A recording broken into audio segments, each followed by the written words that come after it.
Hello, hi అండి. బాగున్నారా? అందరూ బాగున్నారా అండి?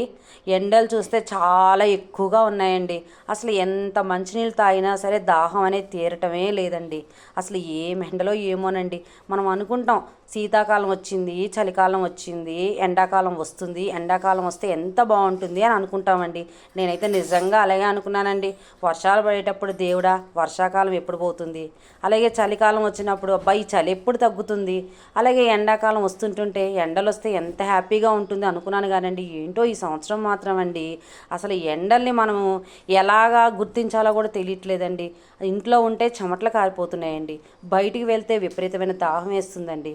అందుకనే ఇంకా మేము మధ్యాహ్నం పూట ఒక్కొక్కసారి అన్నం తింటే తింటున్నామండి, లేదంటే ఇలా కీరా జ్యూస్లో క్యారెట్ జ్యూసో, లేదనంటే పాలకూర జ్యూసో, లేదంటే ఫ్రూట్స్ జ్యూసో ఇలాంటివి ఏదో ఒకటి చేస్తున్నానండి.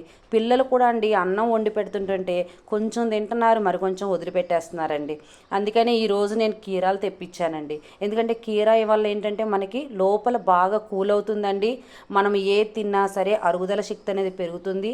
తర్వాత కాసేపు అయ్యేటప్పటికి ఏదో ఒకటి తినాలి, అన్నం కూడా తినాలి అని మనసుకు అనిపిస్తుందండి. అందుకనే నేను ప్రొద్దున్నే లేచి ఈరోజు నేను టిఫిన్స్ ఏమీ చేయలేదండి.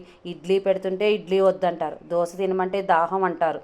సరే ఇవన్నీ కాదమ్మా, ఇవి స్టాప్ చేసేద్దాం ఈరోజు అని చెప్పని కీరాలు చక్కగా తెప్పించి చక్కగా గ్రైండ్ చేసి అందులో కొంచెం పెరుగు వేసి తగినంత సాల్ట్ వేసి దాంట్లో పెప్పర్ పౌడర్ వేసి చక్కగా చేశానండి.